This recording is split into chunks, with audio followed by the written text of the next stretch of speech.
नमस्कार मित्रों, astrology with Shyam Kumar Sharma channel में आपका स्वागत है। और मैं आपका हार्दिक धन्यवादी हूं कि आप मेरे वीडियोस लाइक भी कर रहे हो और आप उसमें कमेंट भी कर रहे हो और शेयर भी कर रहे हो।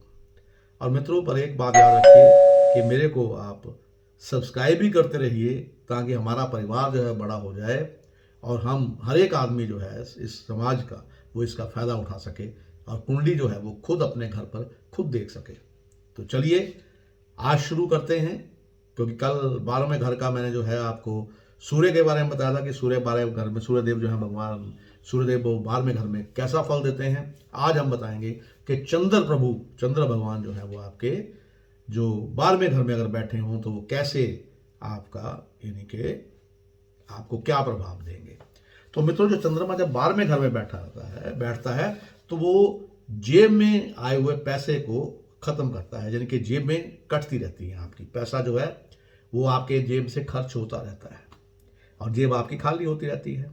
और यही नहीं, जो आपका पूर्व जन्म है उसमें भी ऐसे ही आपके साथ हुआ होगा, तभी चंद्रमा आपके 12वें घर में होता है। और यहाँ चंद्रमा जो है के साथ किसी भी तरह का शनि का संबंध पिछले जन्म के धन हानि का सूचक होता है। सिर्फ धन की हानि का सूचक नहीं होता, उम्र के वर्षों की हानि का सूचक भी होता है। अगर मेरा मतलब आप समझ गए होंगे कि ऐसा इंसान पिछले जन्म में जवान उम्र में जो है उसकी मौत हुई होती है, तभी चंद्रमा आपके 12वें घर में इस जन्म में भी होता है। अब चंद्रमा के साथ शनि का संबंध जो है तो वो ये भी बताता है कि पिछले जन्म में जन्म स्त्री का था और साथ ही ये शादी के बाद जो है यानी कि उस जातक की शादी के बाद जो मौत है वो जल्दी हो गई होगी। चंद्र पानी का कारक है, आप सब जानते हैं, और शनि अन्य वस्तुओं के अलावा उस जहर का कारक है जो पानी की तरह तरल हो। सो ये जोग तरल जहर या पानी के मिलाए जहर के साथ हुई मौत का सूचक होता है, यानी कि आदमी की जो मौत होती है जातक की वो पिछले जन्म में जहर पीने के कारण हो सकती है। और अब जैसे मैंने आपको बताया कि पिछले जन्म में जो जब शादी की खुशी थोड़ी देर की होगी, तो जवान मौत अगर होगी तो शादी की खुशी जो है वो थोड़ी देर की होती है। और अजीब हालातों में यानी कि बेवक्त मौत होने से ऐसा इंसान इस जिंदगी में भी जो प्रेजेंट उसकी चल रही है भी उसे जन्मों का ऐसे ही संस्कार जन्मों के वो लेकर पैदा होता है, जिसके साथ हर खुशी पर एक जो है जो काला साया है, जो काला साया जो एक हर खुशी के साथ एक गम का होना निश्चित है। खुशियां आती हैं पर वो देर तक टिकती नहीं। और मेरे तजर्बे में कई बार ये आया है कि यहाँ चंद्रमा हर खुशी के मौके के बाद किसी ना किसी तरह की उदासी का कारण भी बनता है। वह कोई ना कोई ऐसी घटना कर देता है कि इंसान जो है वो गमगीन हो जाता है। मिसाल के तौर पर कोई बहुत अच्छी नौकरी मिले तो अचानक पैसे का नुकसान हो जाता है, या घर में कोई दुख रोग पैदा हो जाता है। अब जो सपने में घटनाएं दिखाता है, अचेत मन में आपके चंद्रमा ही वो उस चीज का कारक होता है जो आपको ऐसी घटनाएं दिखाता है अचेत मन में जब आप सोए होते हैं जो आपके साथ भविष्य में घटने वाली होती हैं। यहाँ चंद्रमा किसी विशेष कारोबार के और संकेत तो नहीं करता, पर काम का ताल्लुक किसी ना किसी तरह से दूसरों की खिदमत करना या समाज के लिए कुछ करने की इच्छा के साथ जरूर जुड़ा होता है। शुभ चंद्रमा सृजनात्मक जो कार्य हैं उनमें या तो धन दौलत देता है या प्रसिद्धि। ऐसे काम कल्पना के साथ और कला के साथ जो है वो जुड़े होते हैं, उनमें ऐसे लोग जातक जा सकते हैं। और जो मेरा अपना तजुर्बा है उसके मुताबिक अगर ऐसा इंसान जो चांद तारों के इल्म से जुड़ा काम करे, यानी कि साइंटिफिक एस्ट्रोनॉट वगैरह का, तो एस्ट्रोनॉमी जो है उसका काम करे, यानी कि जैसे चांद तारों के बारे में जो बल्कि खोज करते हैं उसका काम करे, तो उसमें उसको प्रसिद्धि जरूर मिलती है। पर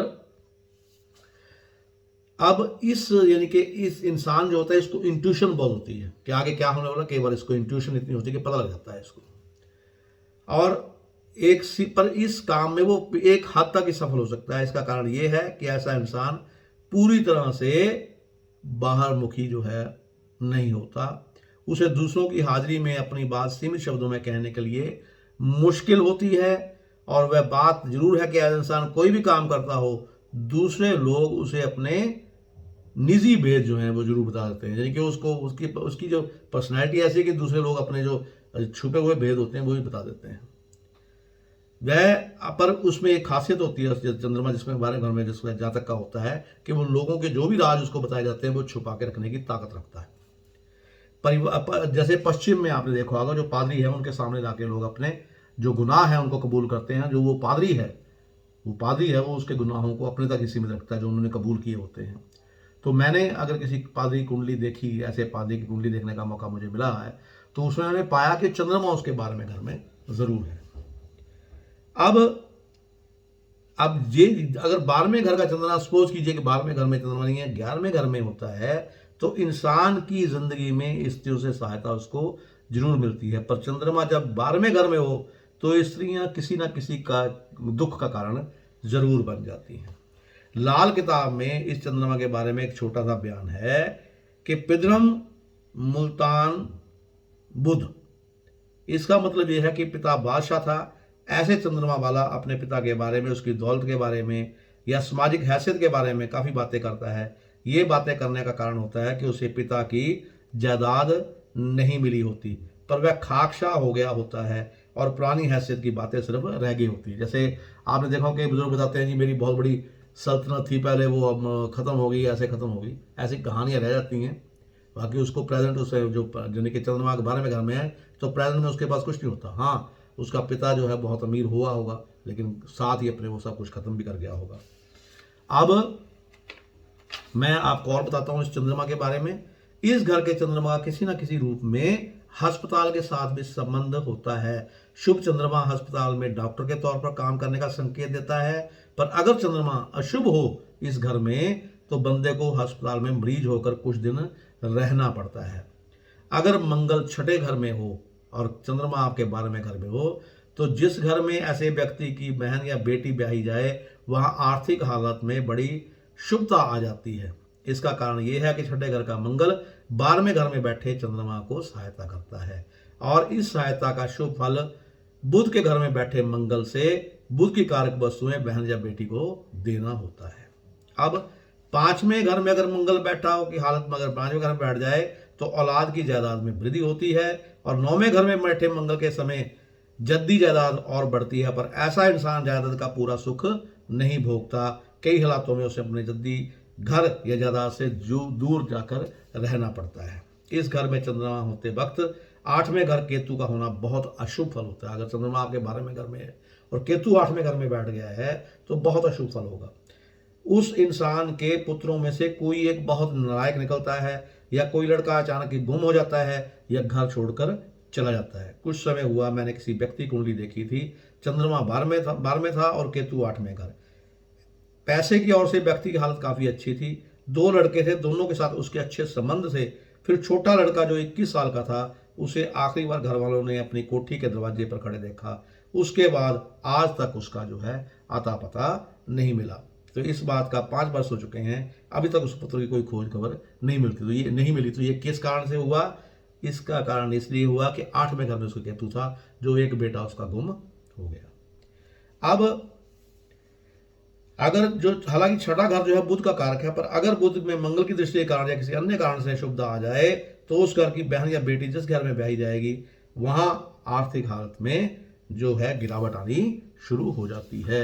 इसलिए मित्रों, ये जो ग्रह हैं, हम कहते हैं कि साइंस का जमाना है, लेकिन ये ग्रह जो है वो अपने फल जरूर देते हैं। मित्रों, चंद्रमा और बुध क्योंकि आपस में मित्र नहीं होते, अशुभ जगह बैठा चंद्रमा जब कमजोर बुध पर अपनी दृष्टि डालेगा तो कुछ स्वाभाविक बात है कि बुध की कारक वस्तुएं बहन या लड़की को पैसे का अशुभ प्रभाव देगा, क्योंकि जानते चंद्रमा खूब दौलत के खर्च का कारण हो जाता है। तो यानी जिस घर में बहन और बेटी ब्याही हुई है, अगर कहीं वायदी में बुध जो है वो छठे घर में बैठा हो, अशुभ में जगह में और चंद्रमा जो है वो 12वें घर में अशुभ घर में बैठा हो, तो उनको बेचारों को जो बहन या बुआ जो है, जो बेटी, वो कहीं घर जिस घर में ब्याही है उसकी आर्थिक स्थिति जो है उसको कमजोर करता है। इस घर के चंद्रमा के बारे में उपाय की जगह ये परहेज रखना बहुत जरूरी है कि ऐसा इंसान अपने घर छत के नीचे कुआं या हैंडपंप ना लगवाए। अगर ऐसा किया जाएगा तो इंसान सारी उम्र मुसीबतों में फंसा रहेगा। अब आप पूछेंगे जी कि ये उपाय आपने पंडित जी क्यों बताया, तो इसका कारण ये है कि पानी का कारक, जो पानी का कारक है वो चंद्रमा 12वें घर में खुले आकाश के नीचे होने का प्रतीक है। उसकी कारक वस्तुएं पानी का साधन छत के नीचे कैद नहीं की जा सकती। अगर किसी हालत में ऐसे कुएं या पंप को छत के नीचे से हटाना मुश्किल हो तो उस हालत में बारिश का पानी किसी मटके में भरकर घर की छत पर रख लेना चाहिए। ऐसा करने से आकाश के चंद्रमा कारक वस्तु बारिश का पानी उस घर की छत पर स्थापित होकर उस दोष को दूर कर देता है। और मित्रों, ये था चंद्रमा 12वें घर में आपको क्या फल देता है, उसका उपाय भी मैंने बताया। और इसके साथ ही अपनी वाणी को विराम देता हुआ मैं आपसे विदा चाहूँगा। और मित्रों, मैं आपको ये फिर याद दिलाना चाहता हूँ कि मेरे चैनल को आप सब्सक्राइब जरूर कीजिए। जो वो बटन है लाल रंग का, उसका दबा दीजिए, तो परिवार हमारा बड़ा होता जाएगा और मैं आपके लिए नए नए विषयों पर जो है वीडियो लेके आता रहूँगा। नमस्कार।